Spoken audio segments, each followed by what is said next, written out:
All right, good morning, ladies and gentlemen. Let's get started. So just a quick reminder to please complete the lecture capture survey that's on the CourseLink site. It's on the announcements page, so you're passing it every time you go to the video. So if you could just stop by there quick, give me some feedback, that'll be awesome. The survey will come down in about a week, so if you could do it within a week, that'd be great. Okay, so we got ourselves to thinking about how we carry oxygen and CO2 in the blood, and we got to thinking about the need for an increased carrying capacity rather than just plasma. So we have to think about hemoglobin, which is a great idea. Let's make a protein that binds oxygen to it and then put that protein in our blood so that when that blood comes in close proximity to atmospheric air at the alveoli, we'll just load it on up. We'll bind oxygen to it, which is great. It's a great idea. But the critical thing is that we have to unbind it when we want to unbind it. All right, we can't leave it bound because oxygen bound to hemoglobin is oxygen bound to hemoglobin. It's not available to tissues. Okay, so the only oxygen that is available to tissues is oxygen dissolved in plasma. So at the lung level, indeed, we do want to create a scenario where it is favorable for oxygen to bind to hemoglobin, but then at the level of the tissue, we need to create an environment that's favorable for oxygen not to bind to hemoglobin, because that's where we need it to come off hemoglobin, come dissolve itself in plasma, and then be available to go down its diffusion, its concentration gradient. Okay, so that's what we need to convince hemoglobin to do. So critically, oxygen has to bind reversibly to hemoglobin.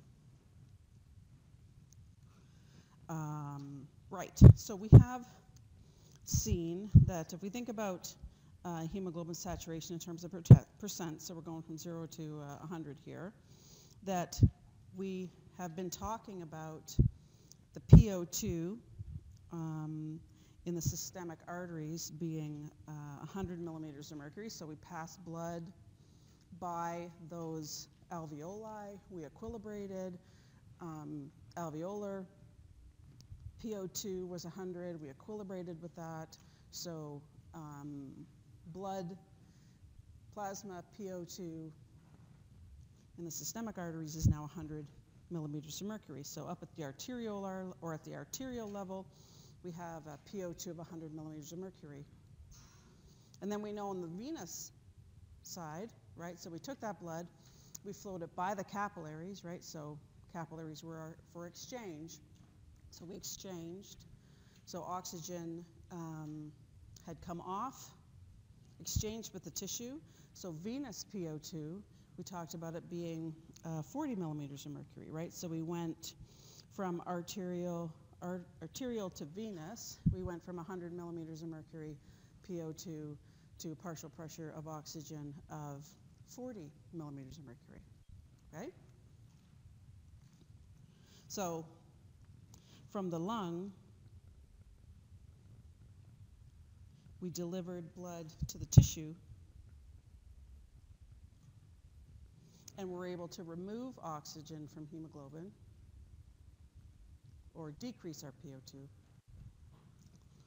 And then we took that venous blood and we sent it back to the lung.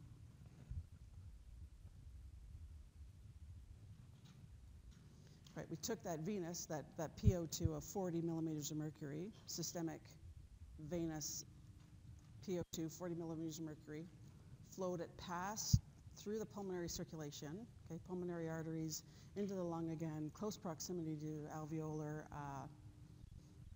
to the alveolar space, and we increase our partial pressure of oxygen, or sorry, our PO2 back to 100, okay? So at 100 millimeters of mercury PO2, we are close to 100% saturated. Our hemoglobin is approximately 100% saturated with oxygen, Okay, so this is an environment where we are promoting binding of oxygen to hemoglobin. As PO2 goes down, right, so as PO2 goes down from 100 to 40, the percent saturation of hemoglobin will decrease to about 80. So oxygen PO2 is one of the primary ways that we are removing, or we're creating an environment to remove oxygen from hemoglobin. Okay, so how did we decrease the PO2? So we took, we'll examine this more closely in a minute, but we took oxygen that was dissolved in the blood, arterial PO2, 100, and we flowed that by tissue, right? Our tissue has a low oxygen concentration because it's using oxygen to create energy, and we diffused that oxygen from the blood into the tissues. So the PO2 then starts to drop as we start to move oxygen from the arterial space, or from, I guess, we're at the capillaries now, from the capillaries and diffuse it into a tissue, right? So the PO2 is going to start to drop, 100, 99, 98, 70, 60, 40. And as this is happening, this is part of the environment now that we're creating that will now strip off oxygen from hemoglobin. Okay, so we become less, oxygen will become, or hemoglobin will become less saturated with oxygen. Okay, so PO2 is part of the way that we are convincing hemoglobin to give up its oxygen. Okay, and we'll see that, we'll look at that chemical reaction in a minute. So, one of the primary ways that we're going to convince hemoglobin to give up that oxygen at the level of the tissue is to drop the PO2. PO2 starts to drop, oxygen starts to come off of hemoglobin. Okay, so this is the way that we are promoting the reversible binding. The reverse is also true, right? At low PO2s, we have less saturation. Okay, and then we take that blood and we put it through the lungs, right, where we start to have a high PO2, right? So we're starting to load on or equilibrate with the alveolar oxygen. We're starting to increase our PO2. As soon as we increase our PO2, as soon as we start to go back up, we then bind more oxygen to hemoglobin. So now we're going in the other direction. We're creating an environment to convince hemoglobin to bind to oxygen.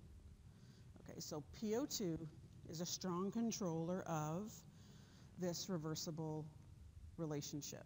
At the level of the lung, or from the veins, up to the level of the lung, we increase PO2 and therefore increase oxygen binding to hemoglobin. From the arteries, or at the level of the lung, back down to the tissues, we drop our PO2. That's an environment favorable for hemoglobin to dissociate with oxygen. Okay, so PO2 is a strong driver for oxygen binding to hemoglobin. There are other environments that help liberate oxygen from hemoglobin at the level of the tissue. PO2 is one of them. At the level of the tissue, we have an increase in CO2, right? Because our tissues are using oxygen and creating CO2. So an increase in CO2 will promote hemoglobin to release oxygen.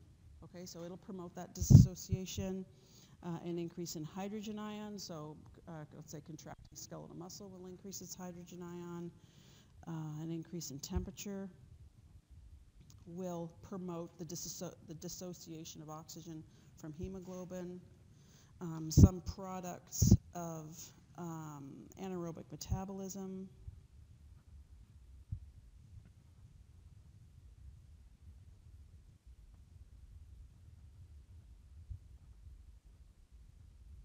will also help the dissociation. Obviously, if we're going through anaerobic metabolism, then we require more oxygen down at the level of the tissue.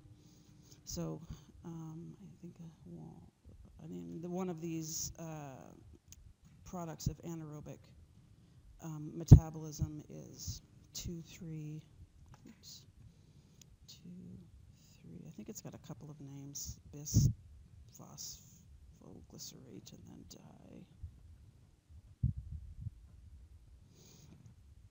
diphosphoglycerate. Okay, so these all promote the dissociation of oxygen from hemoglobin, and all of these occur at the level of the tissue. Okay, so this is going to be an environment the tissue is creating, and it just so happens then this environment helps promote the removal of oxygen from hemoglobin.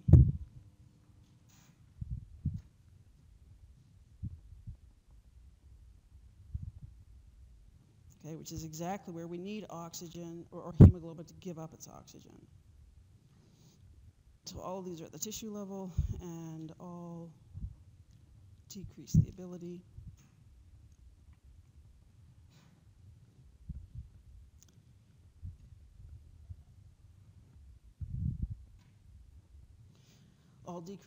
of hemoglobin to bind oxygen. Okay, that's exactly what we need. The reverse is also going to be true,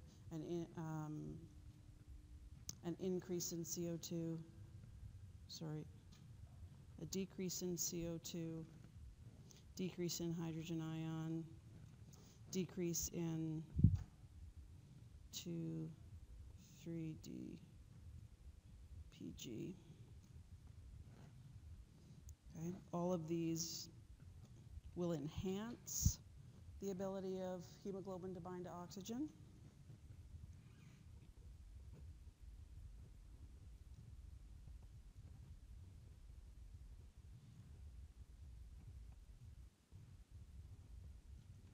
And you're more likely to find this environment at the level of the lung, okay, which is exactly where we want oxygen to, or where we need this extra oxygen carrying capacity, where we want hemoglobin to be loaded up with oxygen.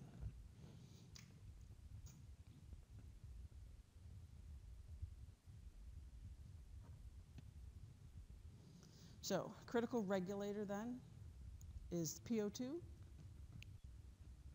but then there are these other tissue environments that either enhance the ability of oxygen to bind to hemoglobin or enhance dissociation, okay? And again, this is all in an attempt to get oxygen to bind to hemoglobin at the level of the lung and to get oxygen to come off of hemoglobin at the level of the tissue, okay? That's the game. Okay, so let's look a little more closely at how some of this might actually happen, and some of this actually happens, especially the relationship with CO2 and PO2 happens at the level of the happens right at the level of the red blood cell and in the plasma, and we have to look at the chemical reactions then for carrying oxygen and CO2 in the blood in order to see how this is being promoted. Okay, so let's take a look at the level of the tissues, the level of the blood itself, and actually what's going on there in particular. Now this looks like an incredibly messy overhead. If you look closely, it really is only 4 chemical equations with the arrows shifted. Okay, so there's nothing frightening here at all. It's 4 chemical equations. One you should be fairly familiar with already. The bicarb equation, and we will definitely be familiar with it by the time we get to the end of the course. And so what we have here is just kind of a really truncated version of the vascular system. Okay, blood being brought in close proximity to atmospheric air. So we've got the lung up here, and then how we move oxygen and CO2 at the level of the lung. Increase oxygen, decrease CO2, and then send that oxygen and CO2 out down to the level of the tissue. So here we've got our tissues down here at the bottom, and then how we're going to exchange oxygen and CO2 at the level of the tissue. all right, and then take that blood that's been at the tissue and then send it back up by the lung again. Okay, so this is just kind of a really truncated version of the vascular system. Okay, so if we start by taking a look at the body is incredibly conservative. Once we take a look at what's happening at the level of the lung, what's happening at the level of the tissue is the same except the exact opposite, right? So there are no new mechanisms are made up at the level of the tissue. It's just these mechanisms with the arrows drawn in the opposite direction, okay? The body is beautifully conservative here when it comes to carrying oxygen and CO2, what it does at the level of the lung and what it does at the level of the tissue. Okay, so just to reiterate, let's think about how oxygen is carried in the blood.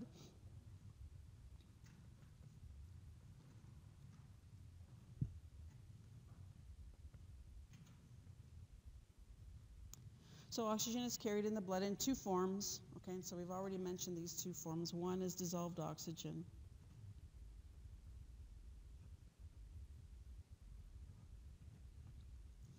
And the other is bound to hemoglobin, or another form, just raw hemoglobin or carbaminohemoglobin. This is a hemoglobin bound to different proteins.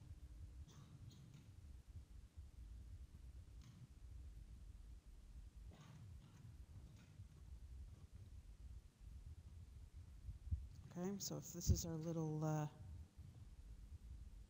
red blood cell here, okay, with our hemoglobin inside, as well as our carbaminohemoglobin, okay, that we bring in at the level of the lung. We're bringing in, what does respiration do? Respiration, in terms of the alveolar space, respiration adds oxygen and removes CO2, right? So the whole goal of breathing in was to bring in high levels of oxygen, so alveolar O2, right, is high, and then we equilibrate to end up with the alveolar oxygens and CO2s that we've been trying to predict, right? So the blood equilibrates with that. So part of the equilibration is that we've got a high oxygen level, or PO2, in the alveolar space, okay? We're bringing that in very close proximity to the blood compartment, right? Where was the blood? The blood used to be at the level of the tissue where we decreased, or where we exchanged our oxygen. So we're bringing blood back that has a low oxygen and a high CO2. Okay, so our venous blood, low oxygen, high CO2, we're bringing that blood in close proximity with the lung, right, which has a high oxygen, low CO2. Okay, so that's the environments that we're trying to bring these two very close, two environments we're trying to match. So if we look at the oxygen for a moment, we had a low oxygen, so there's going to be a diffusion, or in the blood, so we're going to, and we're bringing that by high oxygen in the alveolar space, so we're going to have this diffusion gradient from the alveolar space into the blood. Okay, so this is us equilibrating. Remember we said the other day, we always have time to equilibrate oxygen, CO2. This is us equilibrating because oxygen is now moving down its concentration gradient from the alveolar space to dissolved oxygen in the plasma. Okay, so that's our PO2. So now PO2 is going up. All right, PO2 going up, we just talked about, favors the binding of oxygen to hemoglobin. Okay, so when PO2 starts to go up, we will bind oxygen to hemoglobin. Okay, so you get hemoglobin binding to oxygen, which results in bound hemoglobin plus a hydrogen ion on the inside of the red blood cell. Okay, that hydrogen ion is part of the substrate for carbaminohemoglobin. So with that hydrogen ion and the increased PO2, we are now binding oxygen to carbaminohemoglobin. Okay, so there it is. This is us increasing PO2 and favoring the binding of oxygen to hemoglobin. okay? It's mass action. If I have an increase in my substrates, I'm going to have an increase in my products, okay? So I'm headed in this direction. So shifting the equation in this direction because I have more oxygen. And then when I have more oxygen and more hydrogen ion, I shift the equation in this direction, okay? So we're heading in this direction. Okay, so that is the explanation for the graph we just looked at. Increasing PO2 causes an increase in binding of oxygen to hemoglobin. There it is. Okay? So at the level of the lung, we can increase our PO2 and increase our hemoglobin saturation. Okay, fantastic. Because we're about to send that blood with high oxygen now back out to the tissue for exchange. Okay? So during that time, we also have to look at what CO2 was doing. So we had blood at the level of the tissue and exchanged increased CO2, right? So our CO2 went from 40 to 45. So now we've got venous CO2 of 45 millimeters of mercury. Let's remind ourselves of that. So PV CO2 was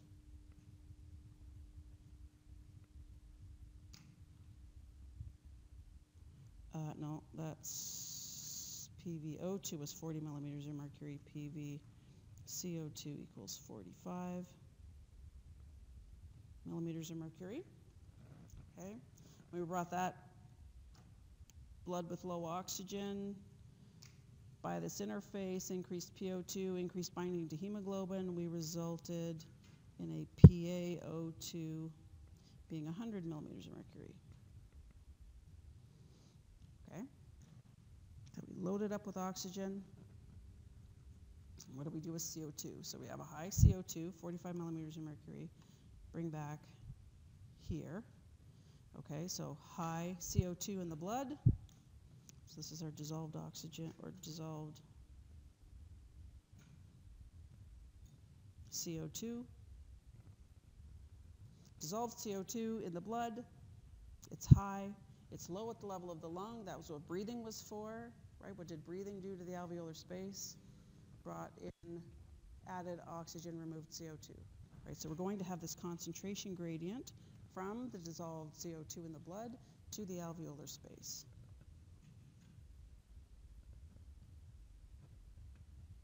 Okay? So we can move that dissolved CO2 in the plasma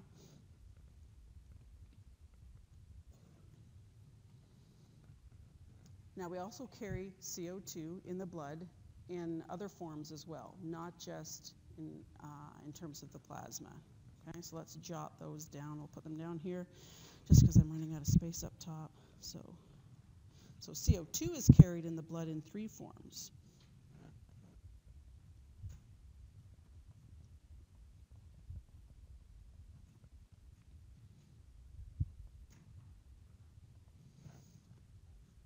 One is that dissolved CO2, that partial pressure of CO2 that we've been talking about for a while.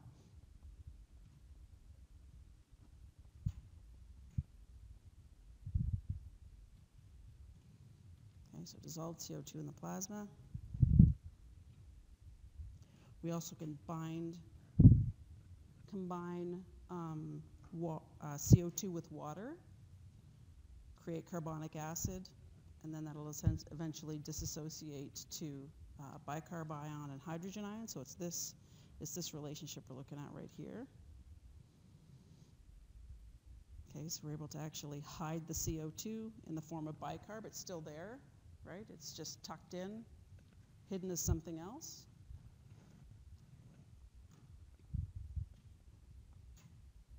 So we can carry it in terms of the bicarb ion.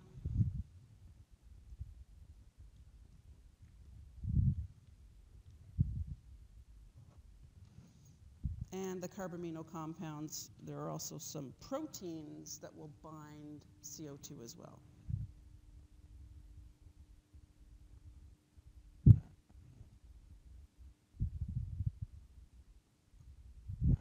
Okay, so these are So plasma proteins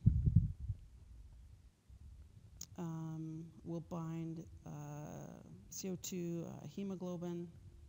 The carbaminohemoglobin will bind CO2 as well. We'll look at that in just a minute. Most of the bicarb, most of the CO2 is carried in the form of the bicarb ion, so about 70% of what we're going to carry, of the CO2 we're going to carry, is carried in the form of the bicarb ion. Second best carrier is the protein compounds, so about 23% in terms of the carbaminohemoglobin and plasma proteins, and then that leaves us about 7% will be carried in the form of CO2 in the plasma. Okay? So we've got 3 ways to carry CO2 back. So we loaded those up at the level of the tissue, and now they're showing up back at the level of the lung. Okay? So we have that high PO2 coming back to the level or PCO2 coming back to the level of the lung. Low PO2 in the alveolar space, so there's going to be a concentration gradient now to remove that or to exchange between the dissolved oxygen and the alveolar space. Okay, so then as soon as we start to reduce the dissolved oxygen, right, we will pull off all of the CO2 that we added on elsewhere. So all of that CO2 in the, so let's look at the red blood cell. We did have bicarb in the red blood cell. Okay, so it's in this compartment as well. So we have CO2 bound in the form of bicarb. As soon as we start to decrease plasma CO2, we will pull the equation in this direction. All right, as the CO2 will become liberated from that bicarb ion and then add to the dissolved oxygen to be able to diffuse. Okay, we've got to get things in the dissolved space in order for diffusion to occur. You can't get CO2 going from here to here. That's illegal. You got to get it off the carrier into the blood space, then to there.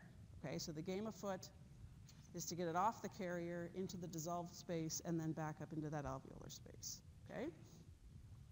So, as soon as we start to decrease our dissolved CO2, we will begin to equilibrate with that and then start to pull this, the bicarb equation to liberate CO2 and water from our bicarb, liberate that CO2 so it's available for diffusion. Okay? We also, at the level of the tissue, bound some CO2 to carbaminohemoglobin. Okay, so it was tucked right here as it came back from the blood, as it came back from the tissue. As we increased our dissolved oxygen in our plasma and bound oxygen to that carbaminohemoglobin and pushed the equation in this direction, we liberated the CO2. All right, so the CO2 is now free, dissolves in the plasma, boom, we're good to go. Okay?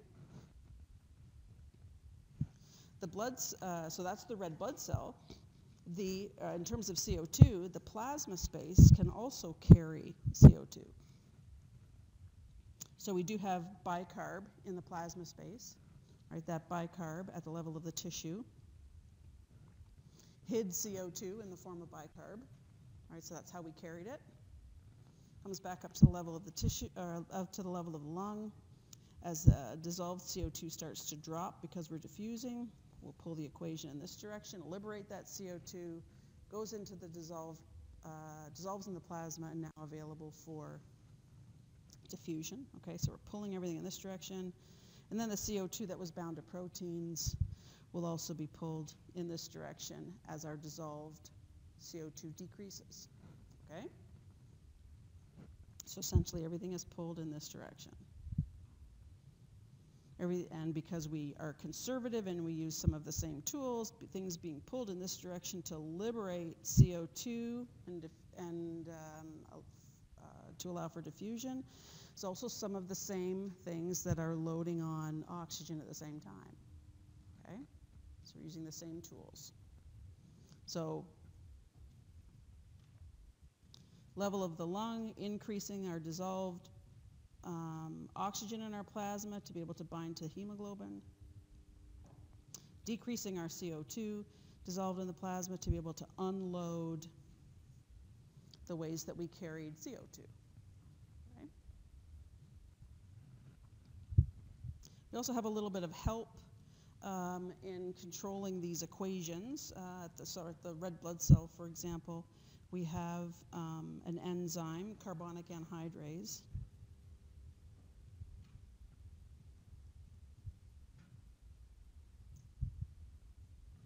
that helps this equation back and forth. Okay, so it's kind of a catalyst. This carbonic anhydrase is in the red blood cell.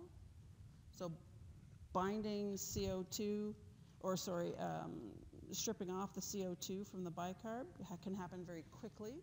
In the plasma, it happens a little more slowly because that enzyme isn't there. Okay, so it still happens, but this is going to happen a little more slowly in the plasma than the stripping off of CO2 from bicarb in the red blood cell, because the red blood cell has this enzyme to help that along. Okay. We also have in order to always make sure that we have enough substrate to make our product, there is a transporter, an antiporter. It's called a chloride shifter.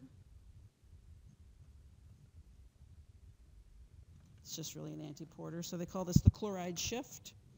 If we start to pull the equation in this direction, obviously we will be decreasing bicarb inside the cell. Okay, so there's this chloride shifter that allows bicarb to be moved from the plasma into the cell and then moved in that direction. Okay, so that's just helping us keep lots of substrate so we can move to product. Again, this is all just mass action. Okay?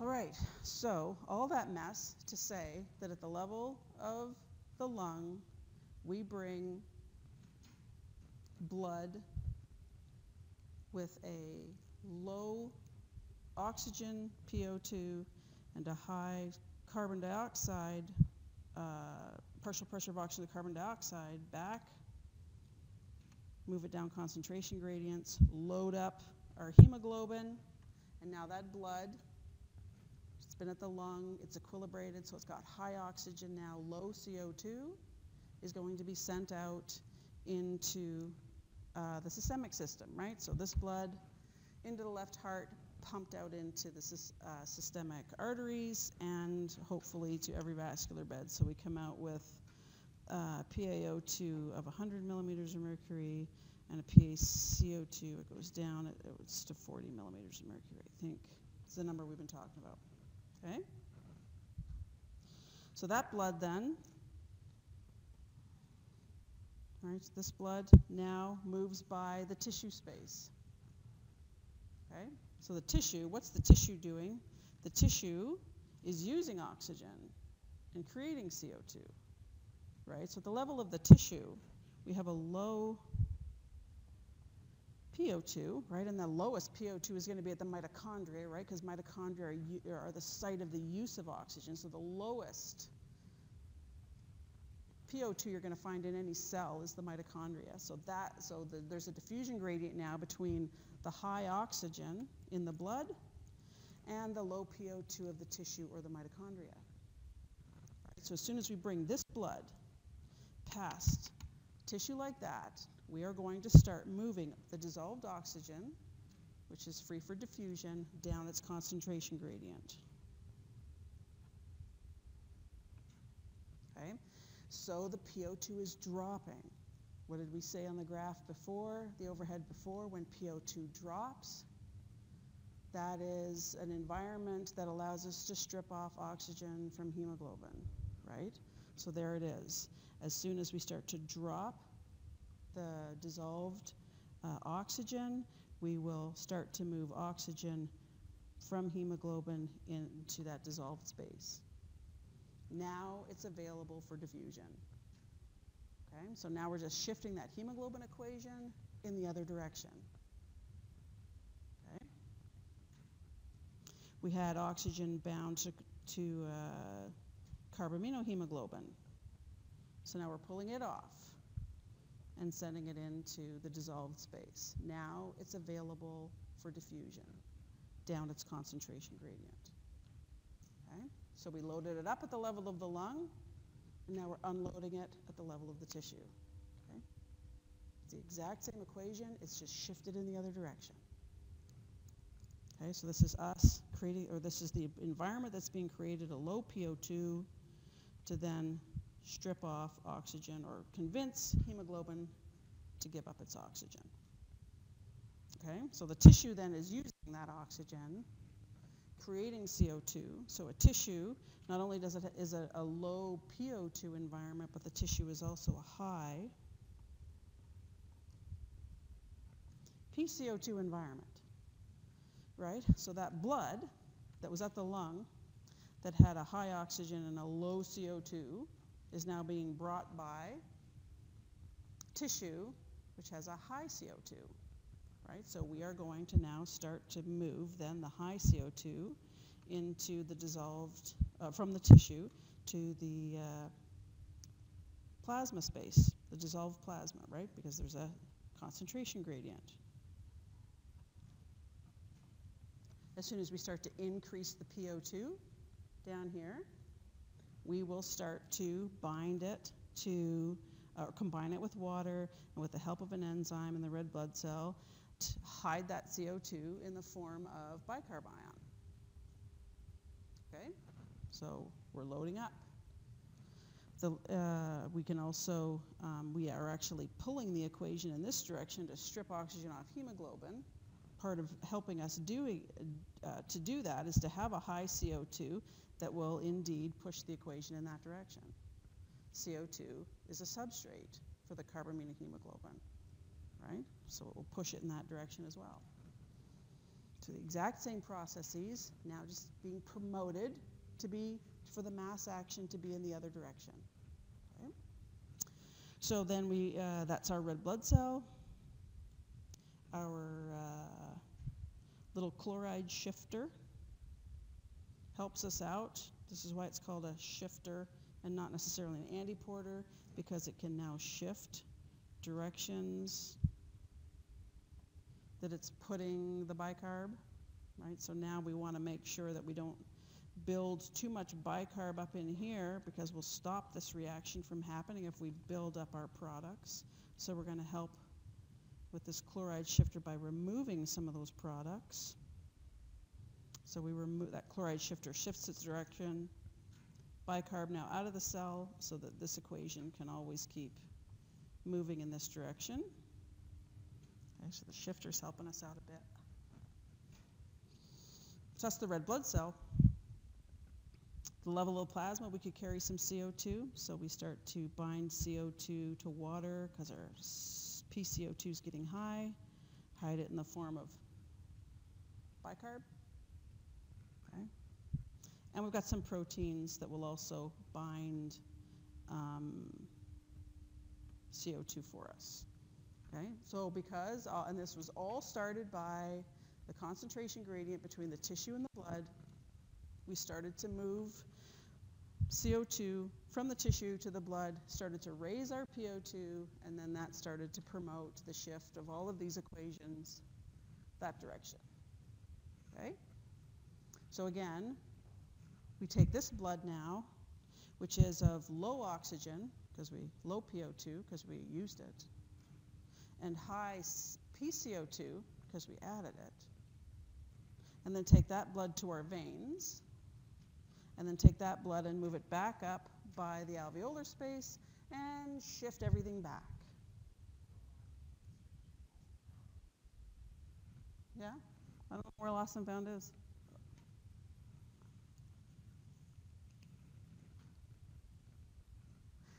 Anyways, we were taking our blood compartment, which is a high CO2, low oxygen.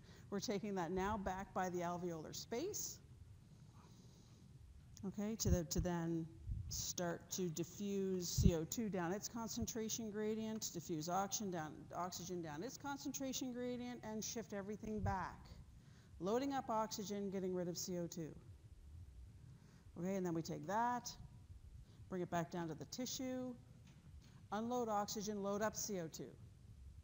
Take it back, unload CO2, load up with oxygen, okay? So this, although it's a nasty looking overhead, it's really 4 equations, beautiful demonstration of how the body uses the same tools at the lung and the tissue level to just carry oxygen and CO2 and shift back and forth and back and forth. Beautiful biochemical display here today, okay, of how we actually carry oxygen and CO2 in the blood, be able to exchange it at the level of the lung and exchange it at the level of the tissue, okay?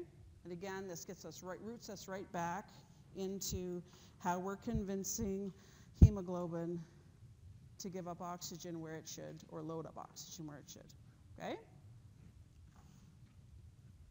Are we good with, yeah?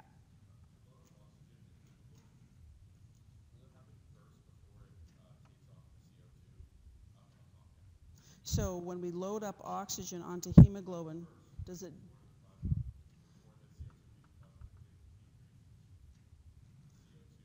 So will this happen first and then this happen next?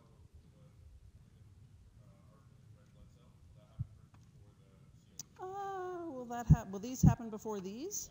I'm going to say no. I'm going to say there's probably not a preference. For CO2 for sure, there's not a preferential loading of one or the other. It's all just mass action of the equations. I think that obviously because we're only carrying, the extra carrying capacity for the oxygen is in the red blood cell, then all of this will have to happen preferentially for oxygen. But CO2 isn't stripped off of carbaminohemoglobin before it's stripped off of proteins. Those will be happening all at the same time. It's all just the chemistry of a concentration gradient. Yeah, so there's no way to preferentially do one or the other.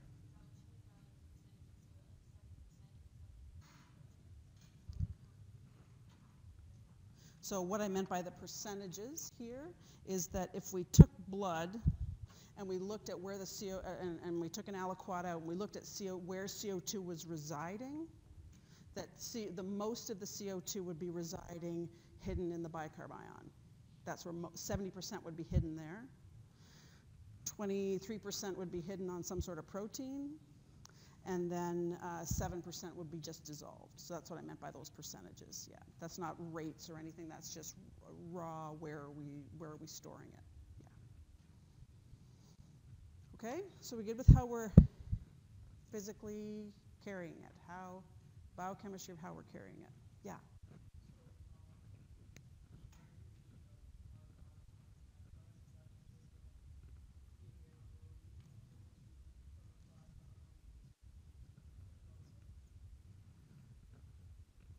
Plasma coming into the red blood cell. So how did you relate that to carbonic anhydrase? Sorry, could you say that bit again? The carbonic anhydrase reaction, yeah. So it's just the presence of the substrates in the products. Yeah, so it will just move, and that actually moves in either direction. If there's more substrates, then boom, it quickly makes those products. But it doesn't matter what substrate or what product it is.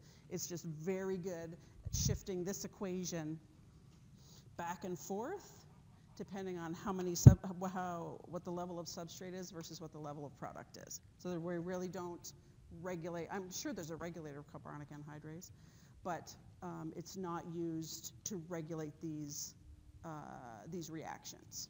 Yeah, it's just there to speed it up. Okay. Cool. Good with shifting oxygen and CO2? All right. Okay, so so now we've been right down, nestled right at the red blood cell level. Let's back up a little bit and actually look at the fluxes from a respiratory cascade point of view. So this is just to remind us, we were right down at the 1 millimeter level, and now we're going up to the 10,000 foot level to see where we were at. Okay. So in terms of where oxygen was moving from and where it was going to, okay? If we have, if we're thinking about oxygen first, if we brought inspired oxygen, so that's what PiO2 is there. Pi is inspired. That's a new one, inspired oxygen, okay? So if my inspired oxygen we knew was about 150 millimeters of mercury, so that's that hydrated water or hydrated air that is coming into the bronchioles ready to go into the alveoli. Okay, so that's what we brought in at the level of the mouth here. The venous partial pressure of oxygen was 40 millimeters of mercury, O2.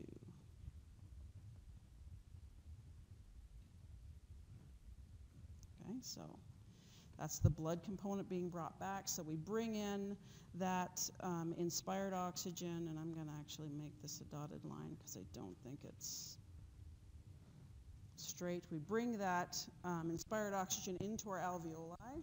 Okay, so we're into our alveolus, and we are constantly equilibrating with that blood that we're bringing back, okay, to a PO2 of about 100, and we equilibrate with our blood compartment, so we end up with a PaO2 of about 100 millimeters of mercury.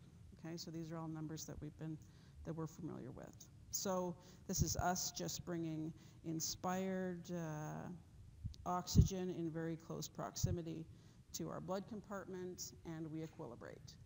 Okay, so that's really just a pictorial representation of that till we get to about 100 millimeters of mercury. They equilibrated with each other. Alveolar oxygen, 100 millimeters of mercury. Blood, systemic arterial oxygen, 100 millimeters of mercury. Now we're sending that blood out. It's headed out to the left ventricle, out to the rest of the body by those tissues. Okay? So we have that representation of once we take the blood through capillaries by tissues, the concentration gradient for oxygen is between the blood and mitochondrial oxygen. Okay, so that's our largest concentration gradient.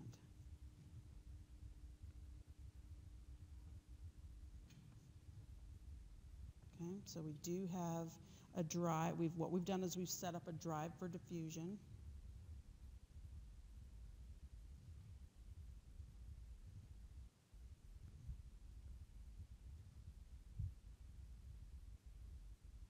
Okay, so this is our gradient.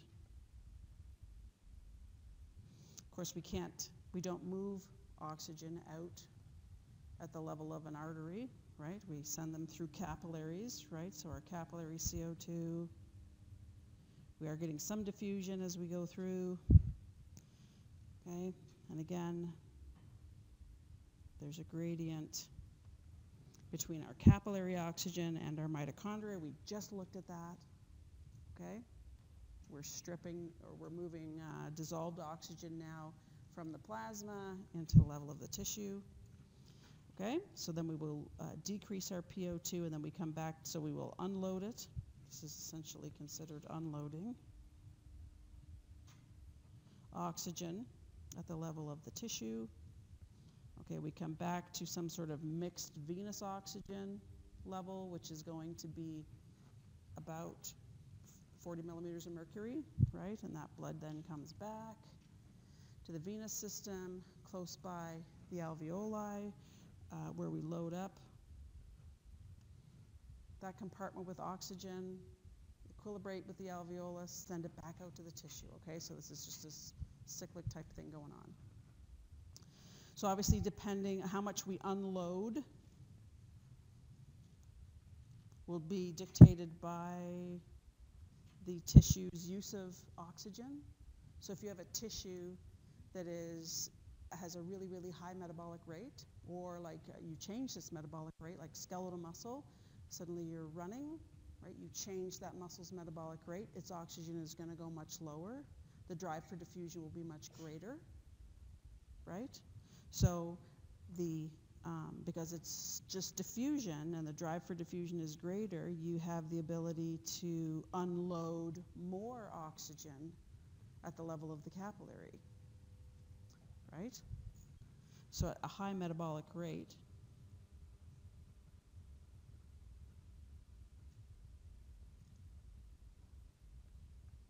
we could actually have PCO2s go lower, and then our venous oxygen then will be lower than the 40 millimeters of mercury because we removed more oxygen from that space. At really low metabolic rates, you will remove less oxygen from that space. Okay, so you could have then tissues at a low metabolic rate having higher CO2s, higher capillary O2s, which would then result in a higher PVO2. So coming back, so having your PVO2 at 40 millimeters mercury is a number we've been messing with in order for comparison's sake, right? But in reality, what that PVO2 is will be dictated by the metabolic rate of any tissue. So actually the oxygen in the venous system coming back to be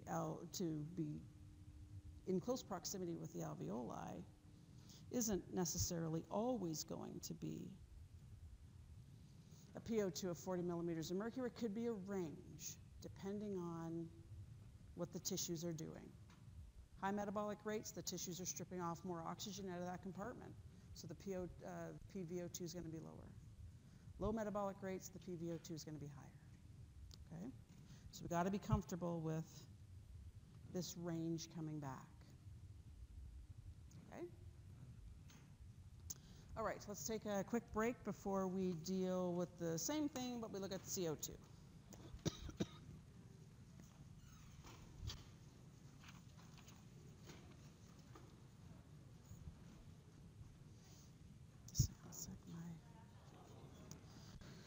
Where am I here?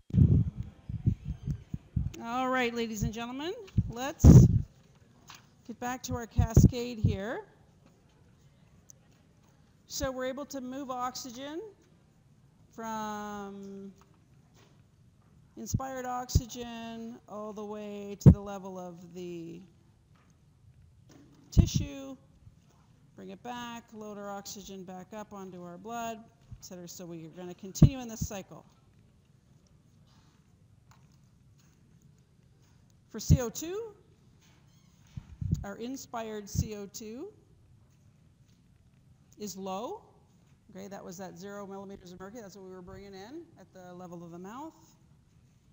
Our PVCO2, we've been using a number of 45 millimeters of mercury here. Okay, so that's our venous CO2. We bring our venous CO2 by our alveolar compartment, which has very low to no CO2 in it. I'm going to make that line curvilinear here. So we then diffuse from the venous compartment into the alveolar space, right? So we're basically unloading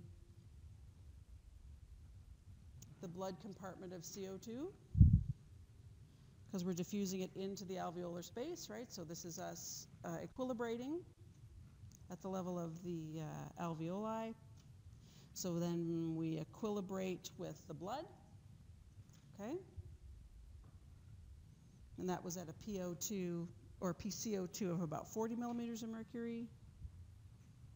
All right, so that was our classic number that we've been sending out there into systemic arteries and to our tissues. Now our tissues are using oxygen and creating CO2, right? So we have a high mitochondrial CO2. Okay, so once we bring this blood, which has low dissolved CO2, by a tissue, that has high CO2, we get this diffusion, this gradient for diffusion.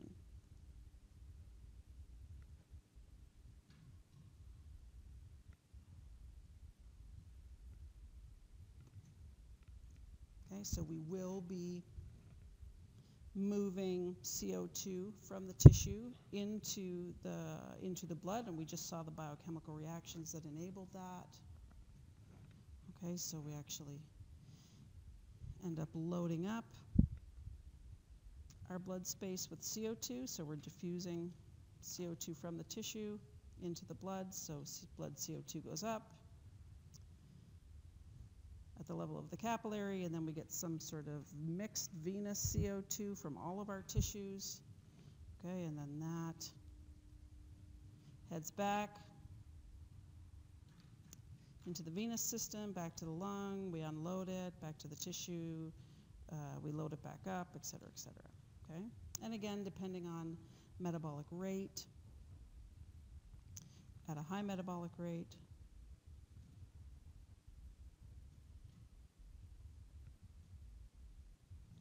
we would be making more CO2, so we could load up more. And at a lower metabolic rate,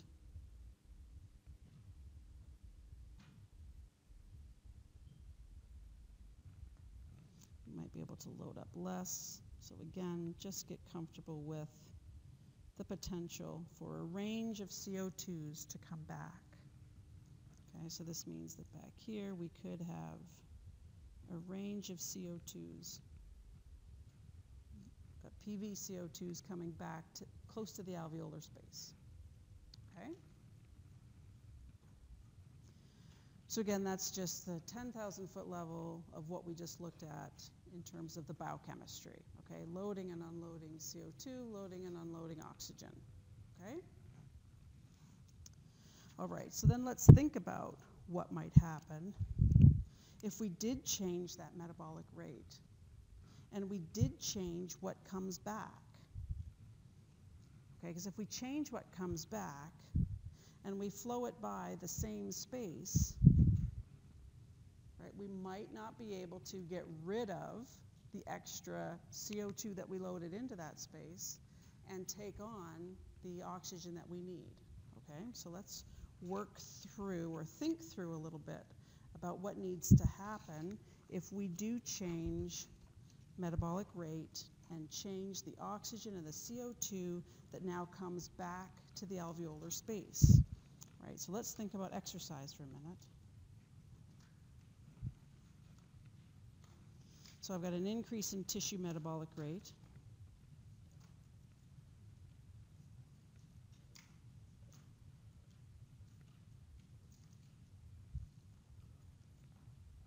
What does this mean? I've got an increase in tissue use of O2. Okay, so my tissue is using more O2, and an increase in production of CO2. Okay, and I'm going to diffuse that at the level of the tissue. So just like we talked about then, we should have venous CO2 that would be up, right? And a venous PO2 that should be down. Okay, and we're about to flow that blood by our alveoli. Okay. So I've got my little alveolus here.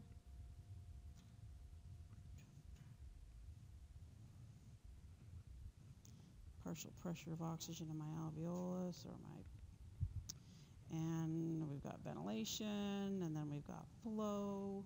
Okay, so this is our normal scenario. So if I did decrease my venous oxygen coming by and increase my venous CO2, and we didn't change anything about ventilation,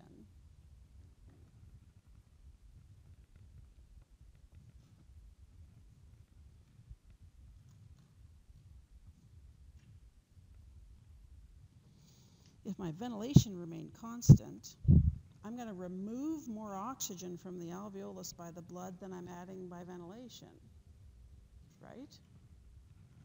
Remember, that's what this,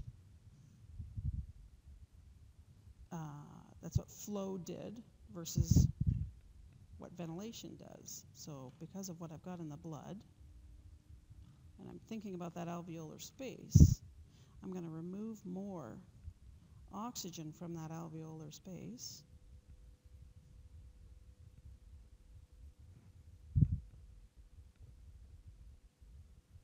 Right? Then I'm adding by ventilation.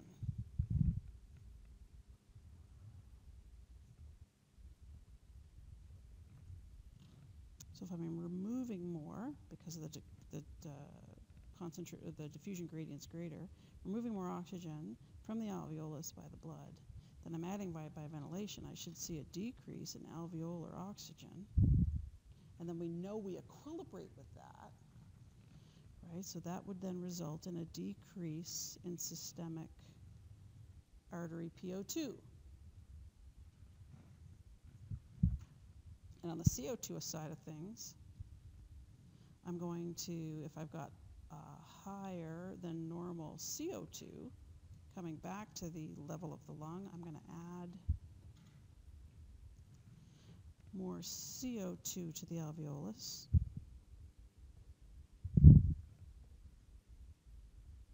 Then removing by ventilation.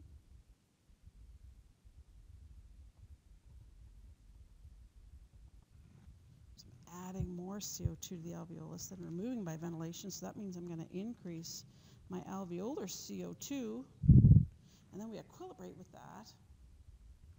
Right, the blood always has time to equilibrate with that, so I'm going to increase my systemic artery CO2. Okay, so now that blood is about to be sent out to the rest of the body. A blood with a lower oxygen and a higher CO2 than it should have. Okay? So what we need to do to correct this problem is change ventilation. Right? If we would change ventilation, we could correct for this. Okay?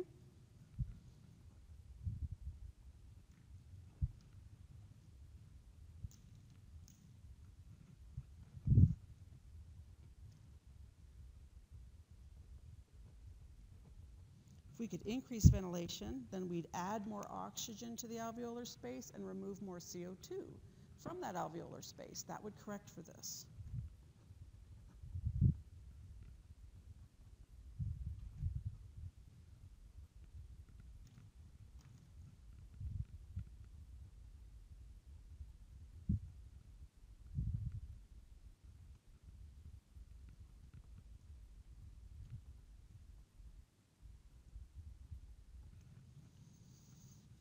Okay, so we have to increase ventilation. But at the end of the day, we've got to provoke the body to do that. Okay? It's not just going to magically happen. Just because the body wants to do it doesn't mean it's going to magically happen. It has to be wired to do it, which means this does have to happen. We do have to have a drop in oxygen and an increase in CO2 go out into the systemic arteries and be sensed. And the moment that it's sensed, we can then rig that sensor up to the respiratory center, which is going to increase our depth and rate of ventilation. Okay? But we have to have, it's all cause and effect. The body doesn't want anything, we've got to provoke the body to do it. Okay? So what we need to think a little bit about then is how do we get that increase in ventilation? So we got to go back to thinking about our classic negative feedback loop. Okay? So these, as we talked about at the very beginning of this section, both partial pressure of oxygen in the blood and our partial pressure of CO2 in the blood are regulated variables. Okay, we want PaO2 to be 100 millimeters of mercury, and we want PaCO2 to be 40. Okay, that's what we're regulating them around. So we have to have sensors that will change their action potential frequency and pattern depending on what the PaO2 and the PaCO2 is. Okay? So we're going to have a set of, so these are going to be sensors that are sensing a chemical. So like baroreceptors, we're sensing pressure for mean arterial pressure. Chemical sensors are called chemoreceptors. So we've got a set of chemoreceptors in the system for oxygen and CO2. They're going to change their action potential frequency and pattern up to that coordinating center, right? A respiratory center, so a spot in the brainstem, which is then going to come out and change effectors. What effectors would these be? The only way you can change your rate of breathing or your depth of breathing is to contract skeletal muscle, right? It's the diaphragm and it's those muscles between the ribs. That's all you've got. Saddest day ever. Wow. I guess we're done. Somebody else has spoken. All right. I'll see you Thursday.